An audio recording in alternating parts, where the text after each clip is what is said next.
Tema homili saya pagi ini tentang kerahiman ilahi. Bapak, Ibu, dan saudara-saudari yang dikasihi Tuhan, hari ini adalah Minggu Kerahiman Ilahi yang ke-25. Karena ditetapkan secara resmi bahwa Minggu Paskah kedua menjadi Minggu Kerahiman Ilahi pada tanggal 30 April tahun 2000 oleh Paus Yohanes Paulus II. Yang pada hari itu bertepatan dengan kanonisasi Santa Faustina. Itu berarti hari ini genap 25 tahun kanonisasi Santa Faustina. 25 tahun Suster Faustina dinyatakan sebagai orang kudus, santa, dan juga digelari sebagai rasul kerahiman ilahi. Para saudara-saudari yang dikasihi Tuhan, penetapan Minggu Paskah kedua sebagai Minggu Kerahiman Ilahi bukan tanpa dasar. Sebab Yesus sendiri dalam pesan yang disampaikan kepada Suster Faustina yang kemudian dicatat dalam buku harian Santa Faustina nomor 699, dikatakan begini: Aku ingin supaya pesta kerahiman ilahi dirayakan secara meriah pada hari Minggu pertama sesudah Paskah. Paskah sudah minggu lalu dan hari ini adalah minggu pertama sesudah Paskah. Bisa disebut juga Minggu Paskah kedua. Hari ini kita merayakan Minggu Kerahiman Ilahi seperti yang diminta oleh Yesus, secara sedikit lebih meriah. Sebab tidak ada pendupaan, segi kemeriahannya sedikit berkurang, tapi tidak apalah. Bahkan para devosan kerahiman ilahi mempersiapkan Minggu Kerahiman Ilahi ini dengan novena kerahiman ilahi sejak Jumat Agung yang lalu sampai dengan kemarin, dan ditutup dengan perayaan sakramen tobat. Siapa di antara umat yang mengikuti novena kerahiman ilahi? Boleh angkat tangan biar saya tahu. Yang ikut novena kerahiman ilahi, angkat tangan. Yang pakai tali merah, oke. Dari antara kalian para devosan kerahiman ilahi, saya ingin tahu berapa yang laki-laki. Silakan berdiri. Yang laki-laki.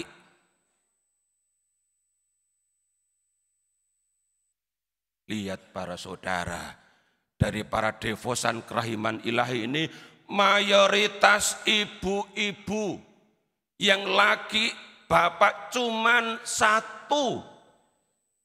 Dari 13.000 umat di paroki ini, luar biasa. Ya. Kemana bapak-bapak yang lain? Kok enggak diajak? Sendirian terus. Ajak bapak-bapak yang lain ikut berdevosi kepada kerahiman ilahi. Memang sejauh saya hadir dalam doa kerahiman ilahi, memang yang datang yang bapak-bapak atau yang laki-laki itu kadang satu, kadang dua, kadang tidak ada. Entah kemana bapak-bapak yang lain. Kok tidak tertarik untuk berdoa devosi kerahiman ilahi, padahal itu diminta oleh Yesus sendiri. Ya sudahlah. Bapak Ibu, saudara-saudari yang dikasihi Tuhan, mari kita renungkan apa pentingnya doa kerahiman ilahi. Dalam Injil tadi kita mendengar seruan Yesus ketika dia menampakkan diri kepada murid-muridnya yang berkumpul di satu ruangan dengan pintu-pintu yang terkunci. Tetapi Yesus bisa masuk tanpa harus membuka pintu yang terkunci itu. Begitu masuk, hadir di tengah-tengah mereka, Yesus berkata, damai bagi kamu. Yang menarik saudara-saudari, sebelum Yesus mengucapkan damai bagi kamu, Yesus lebih dahulu menunjukkan tangan yang terluka oleh paku dan juga menunjukkan lambungnya yang terluka oleh tombak. Seperti yang dicatat oleh penginjil Yohanes dalam Yohanes bab 19 ayat 34. Seorang dari antara prajurit itu menikam lambungnya dengan tombak. Dan segera mengalir keluar darah dan air. Yang dalam lukisan dilukiskan dengan warna yang berbeda, cahaya yang berbeda. Jadi dari lambung Yesus segera keluar darah dan air. Inilah kerahiman ilahi yang melimpah, yang meluap atas umat manusia. Kerahiman ilahi itu tercurah atas umat manusia. Dan kita sebagai umat manusia yang masih berdosa, yang masih bisa berdosa,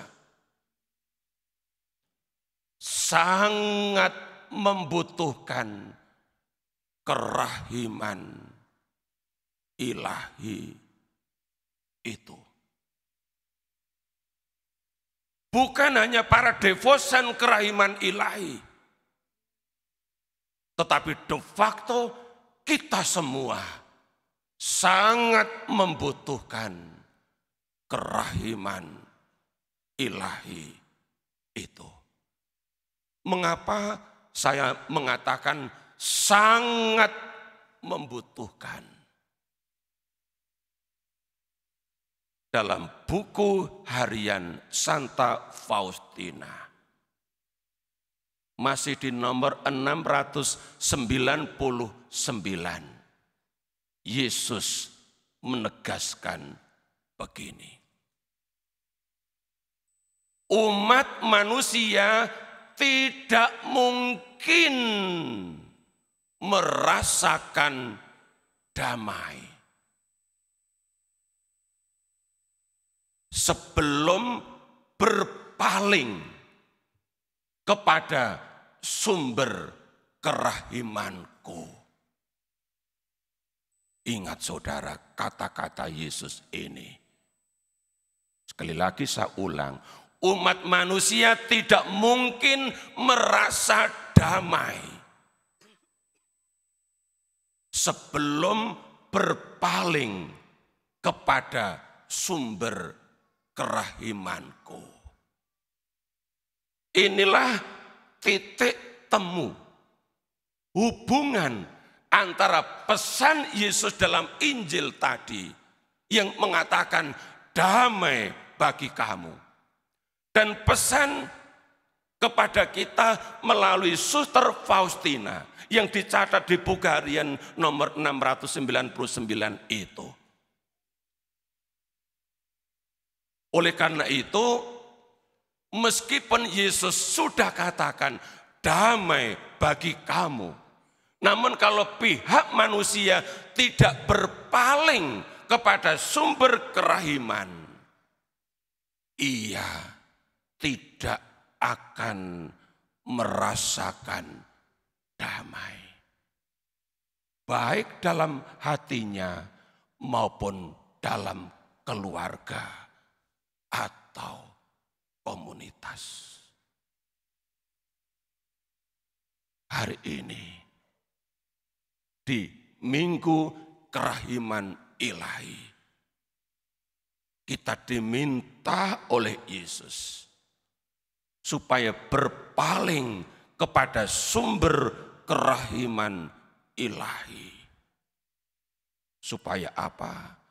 Supaya pesan Paskah, pesan Yesus yang bangkit tentang damai, sungguh-sungguh menjadi pengalaman kita masing-masing.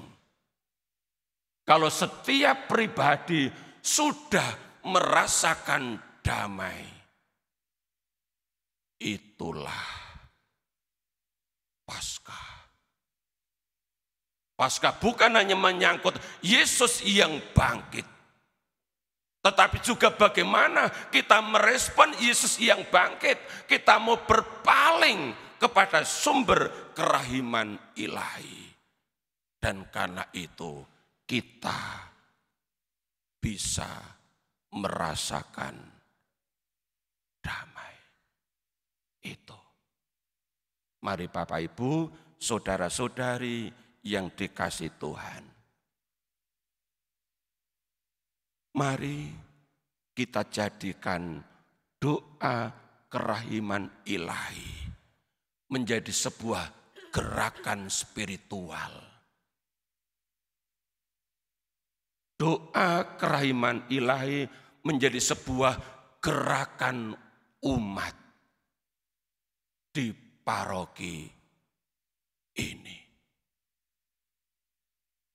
Saya yakin kalau Bapak Ibu menjadikan doa kerahiman ilahi sebagai sebuah gerakan spiritual, gerakan hati, Bapak Ibu, saudara-saudari, anak-anak muda, anak-anak kecil, masing-masing hidup dalam damai. Enggak ada yang namanya mengalami gangguan kesehatan mental selama orang mau terus berpaling kepada sumber kerahiman ilahi. Karena di situ akan diraih akan dialami yang namanya damai.